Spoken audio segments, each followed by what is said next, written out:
નમસ્તે બાળકો, કેમ છો? મજામાં ને? જે તમારે એક વાર્તા સાંભળવી છે, ચાલો આજે હું તમને એક મસ્ત મજાની વાર્તા સંભળાવું. મારી વાર્તાનું નામ છે સિંહ અને ઉંદર. એક છે ને મોટું જંગલ હતું. જંગલમાં તો કેટલા બધા પ્રાણીઓ અને પક્ષીઓ રહેતા હતા. એમાં જંગલનો રાજા સિંહ પણ રહેતો હતો. સિંહ છે ને આખો દિવસ શિકાર કરે અને એનું પેટ ભરે. એક દિવસ સિંહને બહુ મોટો શિકાર મળી ગયો એટલે એનું આખું પેટ ભરાઈ ગયું અને પછી વિચારવા લાગ્યો કે આજે તો મને બહુ મોટો શિકાર મળી ગયો છે, એટલા માટે થઈ મારું આખું પેટ ભરાઈ ગયું છે, એટલે હવે મારે આખો દિવસ ક્યાંય શિકારની શોધમાં જવું પડશે નહીં. આવું વિચારતા વિચારતા એ જતો હતો. ત્યાં છે ને એક મોટું ઝાડ જોયું. એને થયું લાવને, આજે તો મારું પેટ ભરાઈ ગયું છે, તો લાવને આજે હું થોડોક આરામ કરી લઉં. એટલા માટે છે ને સિંહ ઝાડની નીચે આરામ કરવા બેઠો. થોડી જ વારમાં તો સિંહને ઘસઘસાટ ઊંઘ આવી ગઈ અને એ તો જોથી નસકોરા બોલાવા લાગ્યો. એ ઝાડની નીચે એક ઉંદરભાઈ રહેતા હતા એમનું દર કરીને. એટલે એમને છે ને અવાજ સંભળાયો અને વિચાર્યો આ શેનો અવાજ આવે છે, લાવને હું જરા બહાર જઈને જોઉં. બહાર આવીને જોયું છે તો જંગલનો રાજા સિંહ, અને એને તો જોયું તો સિંહ તો ઘસઘસાટ ઊંઘતો હતો. તો ઉંદરભાઈ થયું આમને થોડીક હું એની મશ્કરી કરું. અને ઉંદરભાઈ તો છે ને સિંહભાઈની પૂંછડી ચડી અને એના પીઠ ઉપર ચડી ગયા. અને એ તો ભાઈ કૂદકા મારે છે, ઘડીક આમ જાય છે, ઘડીક આમ જાય છે અને ઘડીક ઉપર નીચે કૂદકા મારે છે, લસરપટ્ટી ખાય છે. તો મજા પડી ગઈ અને ગાવા લાગ્યા મજા પડી ભાઈ, મજા પડી. પછી છે ને તો અચાનક સિંહ જાગી જાય છે અને તરત બોલે છે કોણ છે મારી પીઠ ઉપર? અને ઉંદરભાઈ તો ગભરાઈ જાય છે અને તરત જ તે છે ને ફટાફટ ઉતરી અને એના દરમાં જતા રહે છે.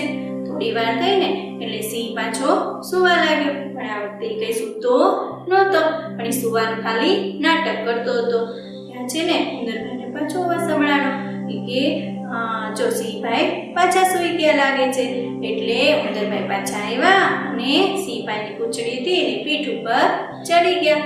અને પછી તો ઘડીક આમ કૂદકા મારે, ઘડીક આમ કૂદકા મારે, ઘડીક લસરપટ્ટી ખાય અને મજા કરવા લાગ્યા અને પાછા ગાવા લાગ્યા મજા પડી ભાઈ, મજા પડી.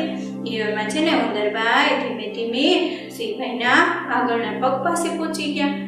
ત્યારે તો સિંહ જાગતો હતો, પણ ઉંદરને કાંઈ ખબર હતી નહીં કે સિંહ જાગે છે. જેવું એના પગ પાસે પહોંચ્યો ને ત્યાં તો સિંહે આમ કરી અને એના પંજામાં ઉંદરને પકડી લીધો.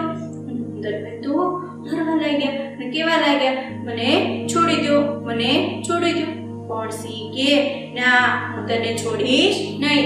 આજે તો હું તને ખાઈ જ જવાનો છે, તે મારી ઊંઘ બગાડી છે. પણ ઉંદરભાઈ કે જવા દો ને, હવે હું આવી ભૂલ ક્યારે કરીશ નહીં. સિંહ કાંઈ માને નહીં. ઉંદર કે આજે મને જવા દો નહીં કે હું તમારી ક્યાંક બીજે મદદ કરીશ. તો સિંહ તો ભાઈ જોરથી હસવા લાગ્યો અને કે છે અરે ઉંદર, તું તો સાવ ગમતો ઉંદર છો, તું મને શું મદદ કરી શકે? જા કાંઈ વાંધો નહીં, આજે હું તને જવા દઉં છું. શું કામ? તો કે મારું પેટ ફૂલ ભરાયેલું છે એટલે મને આજે સેજે ભૂખ નથી. ઉંદરભાઈ તો સિંહભાઈનો આભાર માની રાજી થતા એમના દરમાં જતા રહ્યા. પછી તો એક દિવસ છે ને સિંહ જંગલમાં આંટા મારતો હતો ને ત્યાં બે શિકારી આવ્યા. એની મોટી છાલ પાથરેલી હતી અને એ વાતની કઈ સિંહભાઈને ખબર હતી નહીં. અને સિંહભાઈ ચાલતા જતા હતા ને ત્યાં તો એ જંગલમાં આવી ગયા અને એમાં ફસાઈ ગયા. જોરથી રાડો પાડે પણ કે નીકળી શકાનું નહીં. અને શિકારી રાજી થઈ ગયા કે વાહ, મસ્ત, આજે તો સિંહ મળી ગયો, અને આપણે શહેરમાં લઈ જઈશું અને એની પાસે આપણે કેટલા બધા કામ કરાવીશું અને કેટલા બધા પૈસા કમાશું. અને છે ને કે ચાલો હવે આપણે મોટું પાંજરું લઈ આવીએ સિંહને લઈ જવા માટે. એટલે બંને શિકારી છે ને એ પાંજરું લેવા ગયા. અને આ બાજુ સિંહ છે ને જોરથી ત્રાડો પાડતો હતો ને રચના કરતો હતો. એ આખા જંગલમાં ખૂબ જ અવાજ આવતો હતો. આ છે ને ઉંદરભાઈ સાંભળી ગયા, લે આ તો મારો ભાઈબંધ સિંહ લાગે છે, પેલો નક્કી કંઈક મુશ્કેલીમાં છે.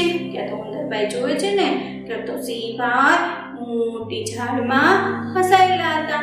એટલે ફટાફટ ઉંદરે છે ને એના બીજા 2-3 ભાઈબંધોને બોલાવ્યા અને આખી ઝાડી ઘડી વારમાં કાપી નાખી અને સિંહભાઈને છોડાવી દીધા. અને સિંહભાઈ છે ને ઉંદરભાઈનો આભાર માનવા લાગ્યા કે બંને શિકારી આવ્યા અને જોવે છે તો સિંહ ઝાડીમાં નહોતો, એ તો બહાર હતો. અને સિંહે તો એવી ગર્જના કરીને મોટી કે બંને શિકારીઓ ભાગી ગયા. અને પછી સિંહભાઈ છે ને ઉંદરભાઈનો આભાર માન્યો અને કીધું, ઉંદર, હું તો તને સાવ નાનો એવો સમજતો હતો, પણ જો આવડી મોટી મારી મુશ્કેલીમાં તે મને સાથ આપ્યો, તેથી તારો ખૂબ ખૂબ આભાર. ઉંદરભાઈ કે સારું, ચલો સિંહભાઈ, હવે હું મારા ઘરે જાઉં છું. તો સિંહ કે ક્યાં જવું છે? ઘરે? કેમ, તારે મારી પીઠ પર નથી રમવું? તો ઉંદરભાઈ રાજી રાજી થઈ ગયા કે વાહ, આજે તો મને સિંહની પીઠ પર રમવા મળશે. અને ભાઈ ઉંદરભાઈ તો એવા સિંહભાઈની પીઠ ઉપર રમવા લાગ્યા, મજા કરવા લાગ્યા અને બંને વચ્ચે પાક્કી ભાઈબંધી થઈ ગઈ. મજા આવી ને બાળકો? ખાધું પીધું ને રાજ કર્યું.